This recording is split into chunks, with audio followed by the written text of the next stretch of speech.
Charles Peck's story. Andrea Katz heard about the train crash on the radio as she was driving to pick up her fiancé, Charles Peck, from the train station. She was relieved when she received a call from his phone. There had been a terrible train wreck. The commuter train Charles was riding in ran a red light and collided with a freight train coming in the other direction. The crash happened at 4:22 p.m. She had received his call shortly after that, but when she answered, there was static on the line.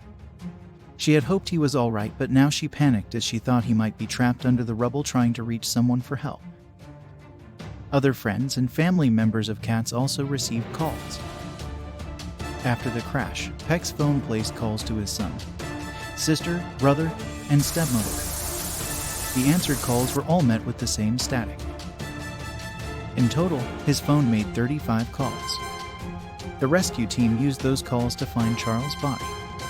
Sadly, he was not alive when they found him. They discovered Peck's body an hour after the last phone call was placed. The authorities investigating the crash said that the conductor may have been distracted by his phone and texting, as he missed the red light. Later, some teenagers came forward and said that they had been texting with the conductor of the train prior to the crash. The resulting disaster was one of the worst train wrecks in California history. Charles Peck's phone was never found.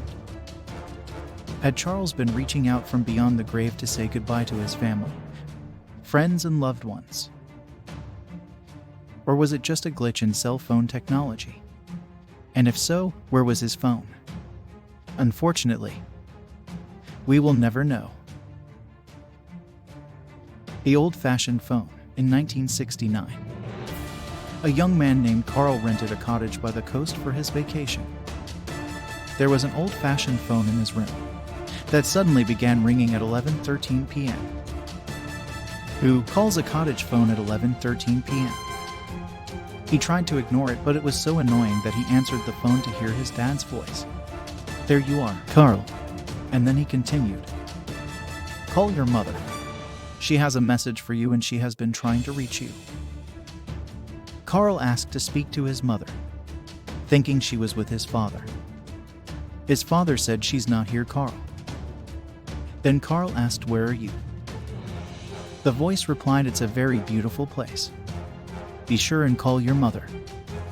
Goodbye, Carl." And with that, the caller hung up. Carl then tried to call his mother, but the phone had no dial tone. So he went to a telephone booth to call her. She said his father had passed away. And he had passed away at 11:13 p.m. Later, he found out that the antique phone did not work, had never worked, and was not even plugged in. Tom's life review story. People who have had near-death experiences often come back to the land of the living to describe having their lives flash before their eyes. Those who study near-death experiences have a term for this. They call it the life review. In Kenneth Ring's book, Heading Toward Omega, Tom had a profound NDE in 1978, during which he had a life review.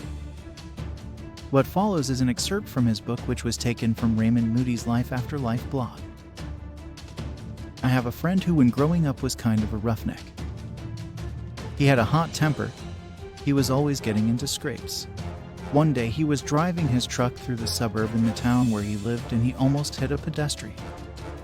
And he got very aggravated with the pedestrian. He was a very big physical guy, and a fight ensued. He punched this guy out and left him unconscious on the pavement. Got back into his truck and roared off. 15 years later, my friend had his NDE, and during it, he had a life review. In his life review, this particular scene of the fight took place again. And he said that, as many people do, he experienced this from a dual aspect. There was a part of him that was almost as if he were high up in a building looking out a window and seeing the fight below. But at the same time, he was observing the fight like a spectator. He saw himself in the fight, except this time, he found himself in the role of the other person, and he felt all 32 blows that he had rained on this person 15 years ago, now being inflicted upon himself. He felt his teeth cracking. He felt the blood in his teeth. He felt everything that this other person must have felt at that particular time. This was a complete role reversal. An empathic life review experience. There's more. Later, Tom went into more detail about what he learned during this experience. From the time I stepped out of the truck, I hit that man 32 times. I saw what an enraged Tom Sawyer not only looked like but felt like. I experienced seeing Tom Sawyer's fist come directly into my face. I felt my teeth going through my lower lip. In other words, I was in that man's eyes. I was in that man's body. I experienced the physical pain, the degradation, the embarrassment, the humiliation, and the helplessness in being knocked back like that. I broke his nose and really made a mess of his face. I almost killed that man. He didn't have time to bring his hands up. He fell straight backwards, hitting his head on the street. In the life review, I came to know the man's chronological age. He was 46 years old. I knew that he was in a drunken state, and that the rationale behind his desire to drink to oblivion was that he was in a severe state of bereavement for his deceased wife. He turned to alcohol as an escape mechanism for dealing with her death. I experienced unbelievable things about that man that are of a very personal, confidential, and private nature. In short, Tom had become the other man and not only felt his physical agony, but came to know his inner life and personal sorrows. When we die, we may be judged for our misdeeds not by being punished for them, but instead reliving our misdeeds and the consequences of our actions through the eyes of the people we have wronged or harmed. For more information on near-death experiences, check out Raymond Moody's blog, Life After Life, and books by Kenneth Raymond. Details are in the description below. Thanks for watching. Be sure to like and subscribe for more paranormal stories.